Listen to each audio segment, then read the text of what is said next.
Okay.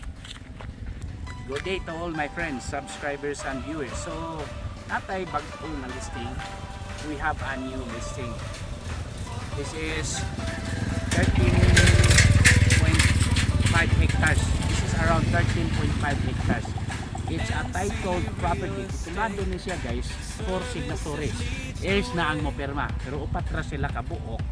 Located here in Carmen Bohol. Yan sa Carmen. Less than 1 kilometer from National Highway. Basta wala kabot kilometro gikan sa highway. This is the property, no, daghan kayo og lubi, no. Downhill ni siya paingon sa ubos. So makita na to ni balay daghan, no. Dire ganyan tubangan asay nindot kay dire, oh. Nya naasay transformer. So wa nagi problema, no, kay gibutangan og transformer dire. Nya be atong i-proceed dito sa unahan, no. Basta kini guys, kita na itong mga lubi. Gusto kang mamutong diri guys, oh, daghan kay lubi, punuan sa lubi, nya daghang kahoy, nya cool diri gidapita gyud. Bugnaw gining lugar guys, nindot kay ni nga lugar. Carmen Bohol is just around 1 kilometer, 1 hour drive from Tagbilaran City. Usa ra ni ka oras ang nakanindot ani. Pwede nimo buhaton nga, for example, no, pwede man ni gamon nimo commercial at tubangan, then sa likod a resort na nimo or ecotourism ba, farming. So proceed ta dire. So katong to ay balay dito guys, so apil patutua dito. So the price is 70 pesos per square meter. Dahil lang sa ko maingong negotiable, siguro negotiable upon viewing yun eh. So maghinangyo ay lang tapon. So nindot kayo marsiyag overlooking guys. Ako man i-drone ron taod. Kita gid nimo ang view, no. Mountain view rata pero nindot kayo ni nga location. There are houses guys nga nasulod. May mga balay pero wa na ni. Sabot na ni daan. Kuan na gini siya kanana ay na kuan na ni. Nindot ta dito kay mo nay Tagaytay dito. Upat ka balay ang gikuan ani kanang mopahawa, no. They are going to move out once nanay buyer, no. Mao ni siya.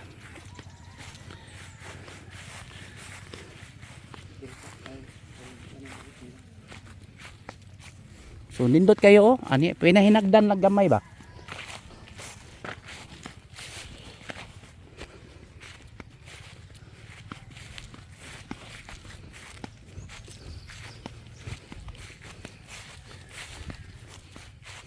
Nya cash ni guys, wani utang, kinahanglan nga cash gyud ang gusto ni kuan. So ang kining 70 pesos per square meter kuan ra ba ni guys, kanang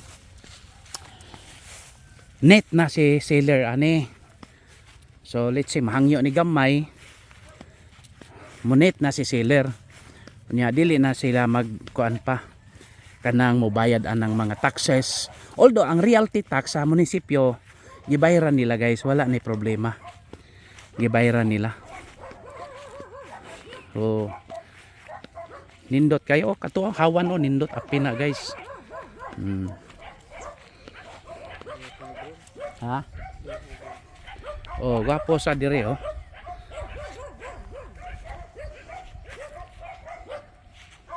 So mag-drone na ta kay di na lang tamo adto dito kay grabe naman ni kakuan. Layo-layo pa to ay pa dito. Rectangular in size mo gani. Dot king baboy nila diri, oh. Native kaayo. Itumon ba native, oh. Tintin.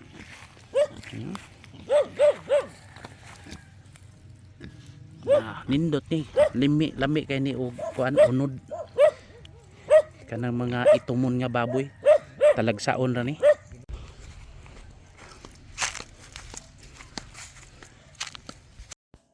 So here comes the drone video guys, no. Again, the property is located in Carmen Bohol, somewhere in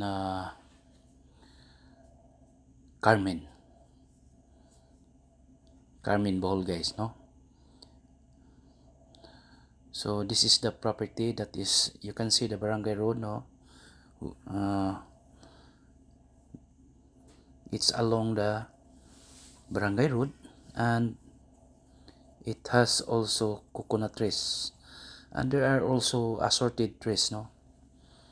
So the good thing here, guys, it is along the barangay road.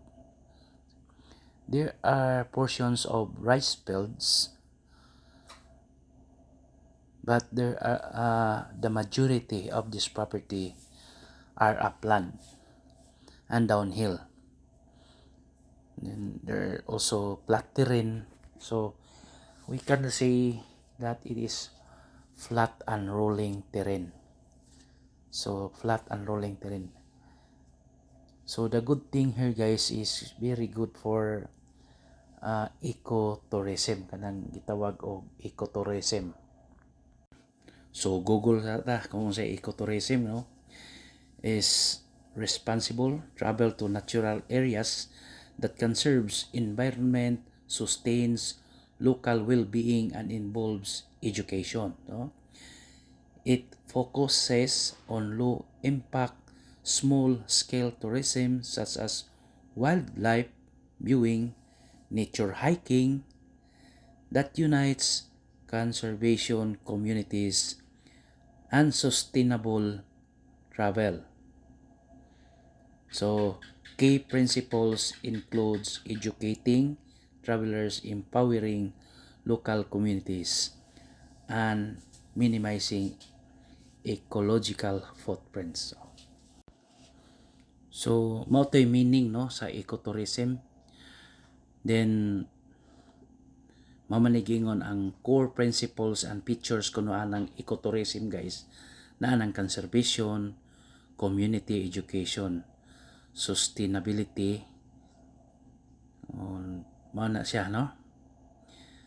Then common activities na ang gitawag nature-based experience, marine ecotourism, wildlife viewing, cultural immersion. So importance and benefits: environmental protection, economic opportunity, environmental awareness, cultural preservation. So mao na siya, guys, no? Mao na yung mga concept sa ecotourism. Pero pwede man sa nimo dili nimo gamong ecotourism. Magbalay lang ka diha, maintain lang ka diha sa imong mga ganahan lang yung kay bugnaw mo guning dapita sa maintain na nimong pagpananom sa mga kuan. Although makita man nato, guys, nga naa na mga building diyan dapita.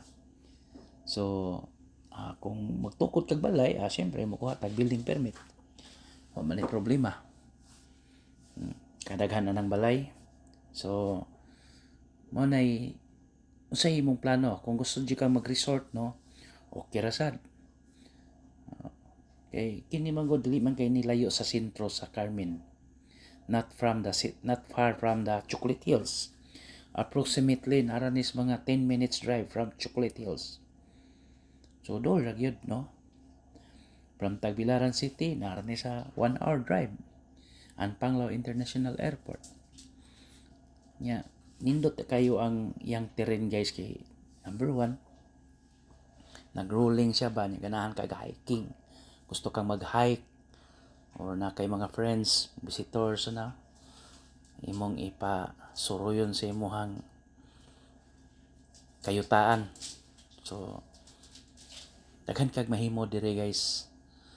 The price is very reasonable and affordable. Kay I notice man gyud po diha na nagyupoy nag-pricing diha og 100 to 150 per square meter. Kato mga highway gali taas na gyud. Pero kini siya lisdan a highway raman. Nakibaligya tag 120 per square meter, dol ani, pero tos before pa ni. Tax dik pa gyud. Kini siya titulado man siya, guys. So nindot kini siya, makita natin mong terreno, nindot kayo. Murag itawag og Tagaytay. Ang boundary, guys, katungtuay murag ni valley bitaw na naputi. Mao to siya, rice field man na siya guys. Actually, this is 15 hectares. 15 hectares kapin niya. I-retain lang tong rice field dito sa Tumoy. Kay ila naman ang gihatag sa namuyo. Pero inyo sa ning kuan, paliton lang siguro pod ang ilang gikuan, possible baligya ra sad na. Pwede ra sad na siya according to the owner, no? Istorya namo. So, garuling gyud siya gikan sa babaw paingon sa ubos. Pero slightly rolling terrain ra gyud guys. So okay ra gyud kaayo ang iyang terrain nya. Na may mga lubi na say kanang mga assorted trees. Again, kining location na we are in the middle of Bohol, no? It's really cool. Mag-fogging gani diri kung mag-uwan-uwan na. So meaning bugnaw yun ang lugar, no? Nanom ka diri og kanang kasagaran ang itanom diri kanang pineapple, luya, kanang ginger. Mo ni kasagaran nilang produkto diri. So mo ni naka-advantage, no? So for inquiries and site inspection, just contact me. And please don't forget to subscribe our YouTube channel. So nindot kay ni guys, opportunity gyud o makapalita ni. Kay usually gyud mahal ra gyud, no. Kini ra gyud barato sa disya. Nya duol ra gyud pod sa highway. Again, this is Mr. Nino Humawas Catorsa, your licensed real estate broker with PRC license 00154550. So nagdala ko sa INSI Real Estate Services man. Ito ang gidala nga kuan, trade name. So atong brokerage name ba, INSI Nino Catorsa na Real Estate Services. Marami atong gihimo. So you can see, no, basta kanang upat ka balay guys, mumahawa na sila once nga bayaran na sila gipirmahan according to the owner or seller. So nindot kayo ni. Ang seller yun mismo mukuyog pod kung gusto mo nga mo in site inspection, gusto mong naa sila, no? Pwede ra. So okay. Thank you very much and God bless you all. So happy viewing. Bye.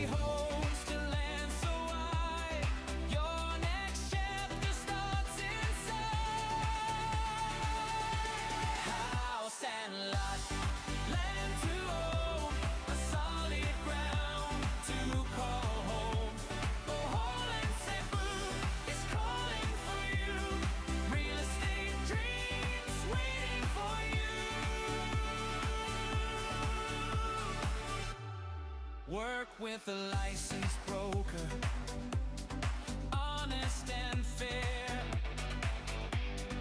guiding you with genuine care. Clean paper signed the proper way, peace of mind every day. Bohol Hills and shores, places that open many doors, a lot for sale, a home to start, an investment close to the heart. House and lot, land to own, a solid ground to call home. Bohol and Cebu, strong and true, real estate dreams waiting for you. Buy today.